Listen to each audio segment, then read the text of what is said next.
खबर दमदार में आप सभी का बहुत स्वागत है और मैं हूं आपके साथ में अमनदीप। शाम 7 बजे के बुलेटिन में हम देखेंगे सीएम योगी ने आज कहा कि ज्ञानव्यापी ही विश्वनाथ धाम है, ये बात कहां कही है।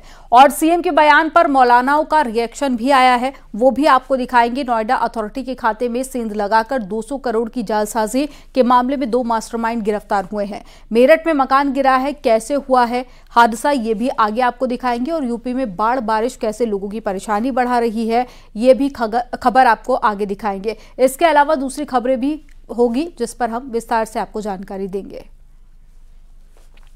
मेरठ में बारिश के कारण मकान गिर गया और मलबे में कई लोग दब गए। लोगों को निकालने की कोशिश की जा रही है। थाना लिसाड़ी के क्षेत्र के जाकिर कॉलोनी की घटना है। वहीं सीएम योगी ने हादसे का संज्ञान लिया और मुख्यमंत्री ने अधिकारियों को तत्काल मौके पर पहुंचकर राहत कार्य में तेजी लाने के निर्देश दिए। मुख्यमंत्री ने घायलों को समुचित इलाज के निर्देश दिए हैं।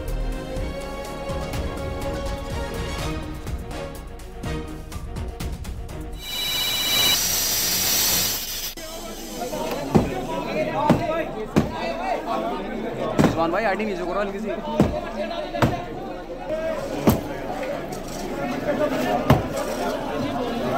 तो 2 तस्वीरें आपको दिखा रहे हैं मेरठ की, जहां पर सीएम योगी आदित्यनाथ ने इस पूरे हादसे पर संज्ञान लिया है। बचाव के काम में तेजी लाने के भी निर्देश दिए गए हैं। और बारिश के चलते ये मकान गिर गया था और 3 मंजिला मकान था और मलबे में कई लोगों के दबे होने की भी आशंका है। 3 लोगों को मलबे से बाहर निकाल लिया गया है। हालांकि 8 लोगों के फंसे होने की आशंका जताई जा रही है। भाई आईडी नीचे करो हल्की सी।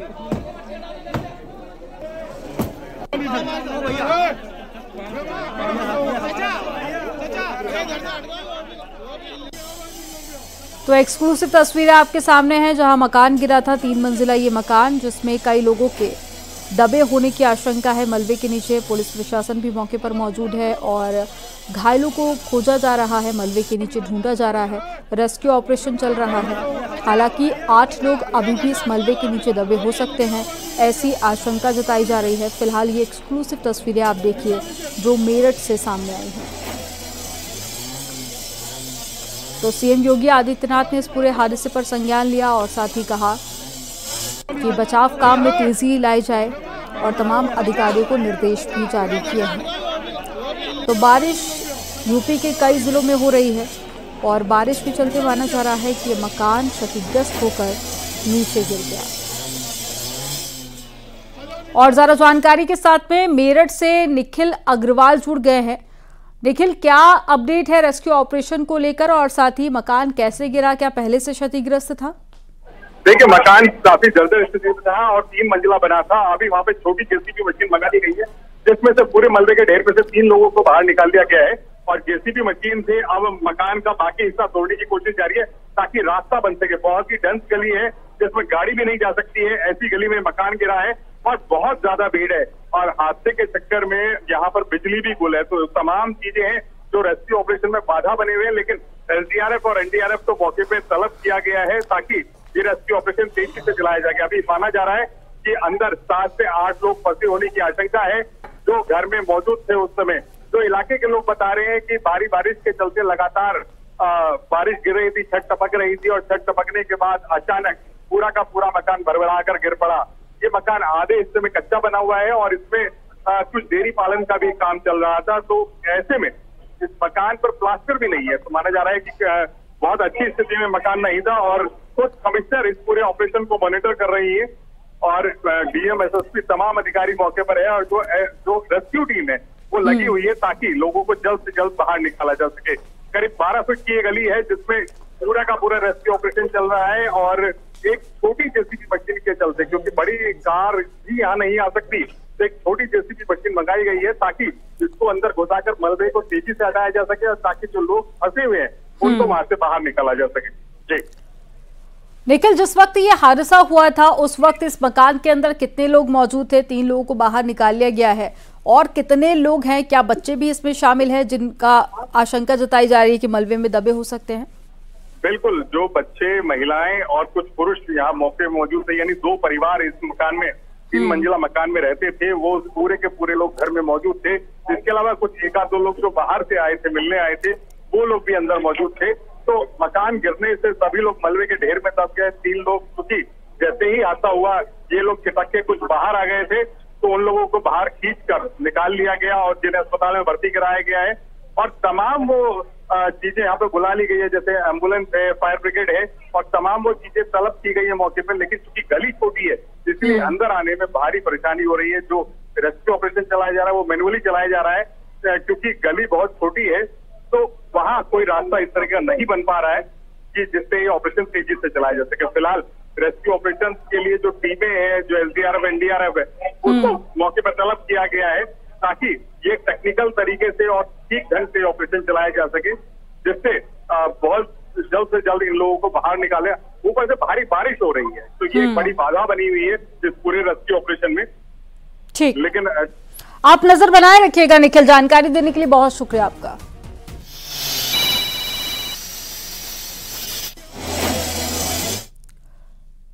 गोरखपुर में मुख्यमंत्री योगी आदित्यनाथ ने बड़ा बयान दिया। सीएम योगी ने कहा कि ज्ञानवापी ही विश्वनाथ धाम है, लेकिन ज्ञानवापी को मस्जिद कहना दुर्भाग्य है। आपको बता दें कि मुख्यमंत्री योगी आदित्यनाथ का ये बयान गोरखपुर से आया। सीएम योगी ने कहा कि दुर्भाग्य से उस ज्ञानवापी को आज लोग दूसरे शब्दों में मस्जिद कहते हैं, लेकिन वास्तव में ज्ञानवापी साक्षात विश्वनाथ जी हैं।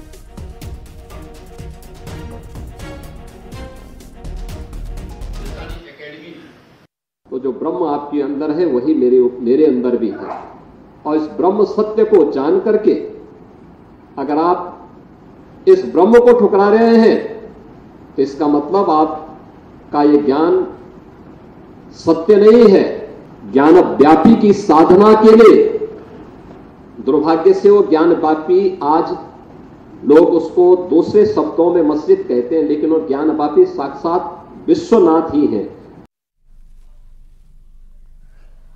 मठाधीश और माफिया की तुलना वाले बयान पर विरोध जारी है और प्रदर्शन को लेकर अब अखिलेश यादव ने प्रतिक्रिया दी है। और अखिलेश यादव ने कहा है कि उन्हें गूगल सर्च करना चाहिए, इसमें किसी को बुरा नहीं लगना चाहिए। क्या हर किसी के खिलाफ प्रदर्शन करेंगे?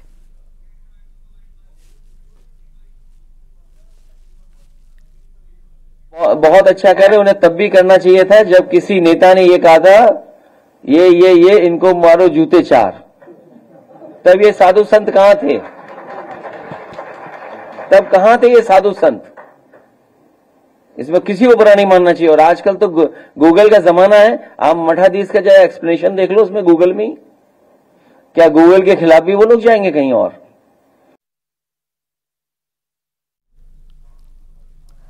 अखिलेश यादव के मठाधीश माफिया को लेकर बयान पर बीजेपी हमलावर हो गई है। मंत्री रविंद्र जायसवाल ने कहा है कि अखिलेश यादव देशद्रोही हैं और वो मुस्लिमों के टूलकिट की तरह काम कर रहे हैं।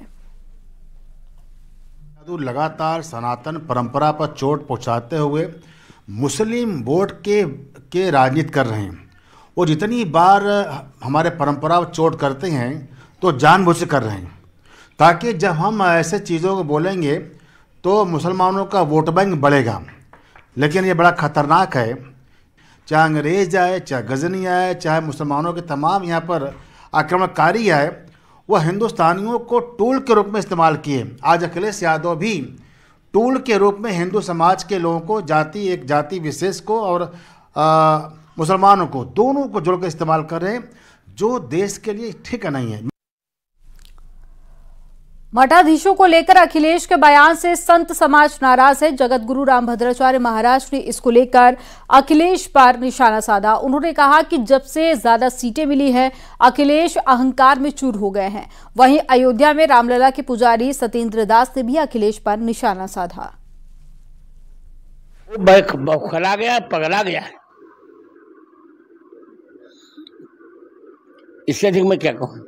अब जब से थोड़ी सीटें ज़्यादा मिली है ना इसको, तब से अहंकार में चूर हो गए, जो चाहता वही बोल देता। क्या लग रहा है संत समाज इसको माफ करेंगे जिस तरीके से बयान दिया? मठाधीश में तो आप लोग गुरुजी रहते हैं, लोग दर्शन करने आते हैं, अपनी तपस्या करते हैं, इस तरह बयान देना? मैं तो माफ नहीं करूँगा।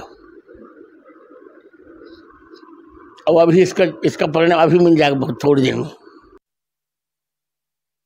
तो यही है कि यदि सपा है तो सपा के साथ साथ जो उसका संबंध है वो लुटेरों जैसा है। हरदोई में अखिलेश यादव का पुतला फूंका गया। भाजपा युवा मोर्चा के कार्यकर्ता ही आग की चपेट में आ गए और हरदोई के सिनेमा चौराहे पर भाजपा युवा मोर्चा के कार्यकर्ता पुतला दहन के लिए पहुंचे थे, लेकिन पुलिस ने भाजपा युवा मोर्चा के मंसूबों पर पानी फेर दिया और पुलिस ने भाजपा युवा मोर्चा को अखिलेश यादव का पुतला फूंकने नहीं दिया। पुलिस और युवा मोर्चा के कार्यकर्ताओं के बीच में पुतले को लेकर मच्छी खींचतान में पुतला टूट गया। पुतला टूट जाने के बाद भी भाजपा युवा मोर्चा ने उसे जलाने का प्रयास किया। बाद में भाजपा युवा मोर्चा के कार्यकर्ताओं ने अखिलेश यादव के पोस्टर पर पेट्रोल डालकर उसमें आग लगाने की कोशिश की। इस दौरान भाजपा के कुछ कार्यकर्ता ही आग की चपेट में आ गए और भाजपा कार्यकर्ताओं के हाथ और कपड़ों में आग लग गई। बाद में पुलिस ने किसी तरह से आग को बुझाया।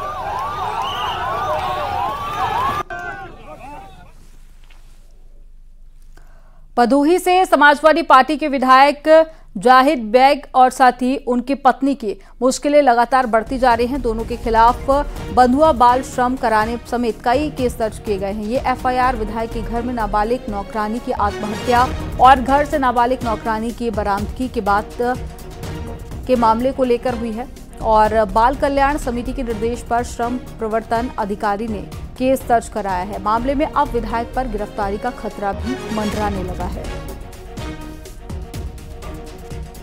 के प्रेजेंस में वहाँ पे एक रेड की गई थी और इस नाबालिग बच्ची को भी वहाँ से रेस्क्यू किया गया था।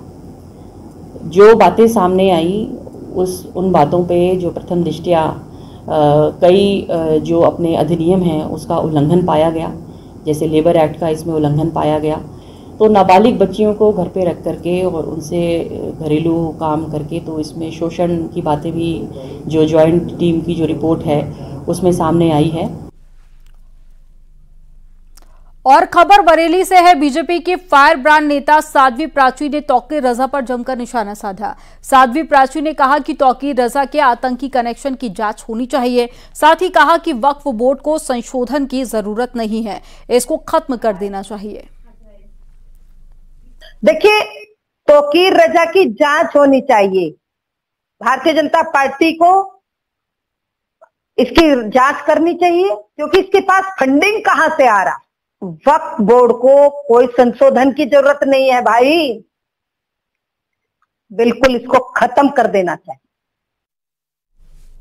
खबर बहराइच से है, जहां पर नेपाल में लगातार 2 दिनों से हो रही बरसात की वजह से बहराइच में बहने वाली सरयू नदी उफान पर है। बाढ़ से बहराइच की 3 तहसील मोतीपुर, नालपारा और बहसी प्रभावित हुई है, जिससे कि 50 गांव टापू बने हुए हैं। कई गांवों में पानी भर गया है और बाढ़ से सबसे ज्यादा प्रभावित मोतीपुर तहसील के गांव हुए हैं। ग्रामीणों के घरों में पानी भर गया, जिसकी वजह से लोगों को समस्याओं का सामना करना पड़ा। नेपाल में हो रही लगातार बारिश की वजह से बहराइच में बाढ़ का खतरा मंडराने लगा है। लगातार नदियां उफान पे हैं और 3 तहसीलों के 50 गांव में पानी भरा हुआ है। लोग अब नाव के सहारे अपना ज़रूरत का सामान बाज़ारों से ले रहे हैं। कुछ लोग मेरे साथ में, उनसे बात कर लेते हैं कि कितने गाँव ऐसे हैं जो प्रभावित हुए बाढ़ से। क्या नाम है आपका? अफजल, कितने गाँव ऐसे हैं जो प्रभावित हैं? कम से कम 40-50 गाँव हैं इधर। ये रोड से जाने वाले, ये रोड जो गई है इसमें कम से कम 40-50 गांव आते हैं। तो क्या समस्या है उन गांव में? इसमें समस्या बहुत सारी हैं। ज़रूरत के सामान, छोटे छोटे सामान, बड़े सामान, जैसे गाड़ी साधन कोई नहीं जा पाता। जानवरों के चारे के लिए लोग बहुत दूर दूर जाना पड़ता है। जानवर भूखों मर रहे हैं। सारी समस्याएं हैं ये इधर। तो आप देख सकते हैं पानी अब चूँकि सड़कों में भरा हुआ है, लोग आवागमन जो है वो प्रभावित हो रहा है। अखिलेश कुमार, न्यूज़ 18 बहराइच। और खबर लखीमपुर खीरी से है। पहाड़ों पर हो रही लगातार बारिश के चलते बनबसा बैराज से में इस समय 5 लाख क्यूसेक पानी का डिस्चार्ज हो रहा है, जिसको लेकर लखीमपुर खीरी में शारदा नदी कहर बरपा रही है। पलिया, निघासन तहसीलें पूरी तरीके से टापू बनी हुई है। बारिश और बाढ़ के बीच में न्यूज़ 18 की टीम ग्राउंड जीरो पर जाकर हालात का जायजा लेने पहुंची। पहाड़ों पे हो रही बारिश के चलते लखीमपुर खीरी की पलिया तहसील में शारदा नदी अपने उफान पर बह रही है। आप मेरे पीछे विजुअल देख सकते हैं कि पूरे गांव में 4 से 5 फुट पानी भरा हुआ। लोगों ने अपने छतों पर शरण ले रखी है। लोग नाव के माध्यम से अपने जरूरी मर्रा की रोज की सामग्री को ले जा रहे हैं और जो बीमार लोग हैं, जो छोटे बच्चे हैं, उनको बाहर ले जा रहे हैं। 4 से 5 फुट लगातार पानी भरा हुआ है। लोगों ने अपने छतों पर आकर शरण लेने पर मजबूर कर दिया है। 5 लाख क्यूसिक पानी डिस्चार्ज बनबसा बैराज के से छोड़ा गया था। उसके बाद पूरे इलाके में तबाही बनी पड़ी है। पलिया तहसील बिल्कुल टापू बना हुआ है। चारों तरफ से रोड और सड़क का मार्ग कट गया है। आप मेरे पीछे देखिए सड़क पे लोगों ने अपने छतों पे मोटरसाइकिल ले आई हैं और उनको मोटरसाइकिल ला के छतों पे चढ़ा दी हैं और जो अपने घरेलू चीज़ें हैं, खाना बनाने की चीज़ें हैं, सब छतों पे ले आई हैं। लोग महिलाएं हैं लगातार छतों पे रहकर अपना खाना बना रही हैं। बड़ी भारी मुसीबत में रह रही हैं। हमारे साथ कुछ महिला हैं, बात करते हैं। पानी बड़ा, कल से छत पर हम लोग आ रहे हैं, अंधेरे रहते हैं, लाइट उठाने नहीं है। हम लोग को कम से कम सूर्य लाइट तो दे दीजिए। कुछ प्रशासन तरफ से कुछ लोग आए मदद की, कुछ ऐसी बात हुई? कुछ नहीं हुआ है। तो छोटे छोटे बच्चे हैं, किस तरीके से गांव में रह रहे हैं, कैसे पानी में कुछ पानी में रह रहे हैं? बच्चन को लेकर छत पर खेलाते पिलाते हैं और क्या करेंगे हम लोग? अंधेरे रह रहे हैं। रात को तो भी डर लगता होगा? रात को डर लगता, सांप कीड़ा को डर लगता है, क्या करेंगे हम लोग? जालौर में बीते दिनों हुई मूसलाधार बारिश के बाद में माता टीला और राजघाट से पानी छोड़े जाने के बाद में यमुना और पहुंच नदी का जलस्तर तेजी से बढ़ रहा है। कालपी में यमुना खतरे के निशान से ऊपर बह रही है, जिसमें 11 गांव प्रभावित हुए हैं। वहीं दर्जनों गांव का तहसील मुख्यालय कालपी से संपर्क टूट गया। वहीं प्रशासन ने लोगों की मदद के लिए बाढ़ कंट्रोल रूम बनाया है। अभी वर्तमान में 108.64 पे चल रहा है और उम्मीद है कि 109 के आसपास पहुंचने की। बाढ़ से निपटने के लिए अगर और बढ़ती है बाढ़ तो क्या इंतजाम किए हुए हैं? बाढ़ से निपटने के लिए यहाँ के प्रशासनिक अधिकारी के ऊपर निर्भर है, उसके ऊपर इंतजाम का व्यवस्था दिया गया है। वो जैसे करेंगे उसके ऊपर से। तो आप लोग ऊपर रिपोर्ट भेज देते हैं? हम उनको इन्फॉर्म करते हैं हर घंटे, और जो भी स्थिति होता है बाढ़ की उस तरह के हम उसको इन्फॉर्म करते हैं। और कल बहराइच जाएंगे सीएम योगी आदित्यनाथ। भेड़िए के हमले से घायल लोगों से मिलेंगे मुख्यमंत्री योगी। दोपहर 3:30 बजे बहराइच पहुंचेंगे सीएम योगी। अधिकारियों के साथ में सीएम योगी बैठक करेंगे। बहराइच में भेड़िए के हमले से अब तक 10 लोगों की मौत हुई है, 50 से ज्यादा लोग घायल हुए हैं। अब तक 5 भेड़िए पकड़ में आ चुके हैं।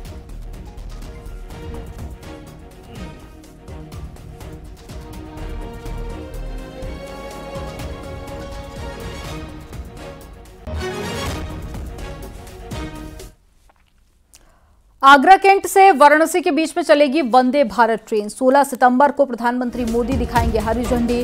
वर्चुअली प्रधानमंत्री मोदी इसका उद्घाटन करेंगे। 16 सितंबर को पीएम मोदी 7 वंदे भारत को हरी झंडी दिखाएंगे।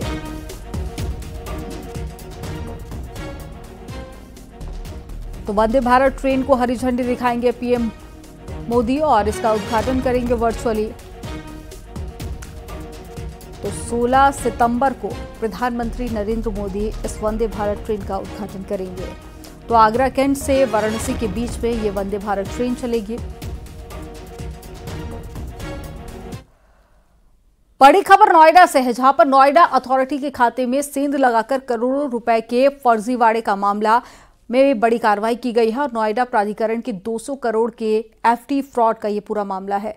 पुलिस ने फ्रॉड के मामले में मास्टरमाइंड मनु भोला समेत 2 को गिरफ्तार कर लिया। भोला ने फर्जी दस्तावेज और नोएडा विकास प्राधिकरण की एफडी बनाकर बैंक ऑफ इंडिया में फर्जी खाता खोला और 3 करोड़ 90 लाख रुपए ट्रांसफर भी किए थे। पुलिस ने दिल्ली के कबीर पैलेस होटल से मन्नू भोला को उसके साथी सहित पकड़ा है। 200 करोड़ के फ्रॉड मामले में मन्नू भोला वांटेड था, जिस पर पुलिस ने 25,000 रुपए का इनाम घोषित किया था। अथॉरिटी के साथ एक 200 करोड़ रुपए की एफडी का फ्रॉड हुआ था, जिसमें से करीब 3.9 करोड़ रुपए कुछ अभियुक्तों द्वारा अलग अलग खातों में निकाले गए थे। उसी संदर्भ में पिछले साल 5 लोगों की गिरफ्तारी की गई थी, परंतु जो मेन मास्टरमाइंड था जिसका नाम मनु भोला है, उसकी गिरफ्तारी अब सुनिश्चित की गई है। इसने अलग अलग बैंक से, अथॉरिटी से और जो भी लोग हैं इस पूरे फ्रॉड में, उन सबके साथ कोऑर्डिनेट करके इसने इस घटना को अंजाम दिया।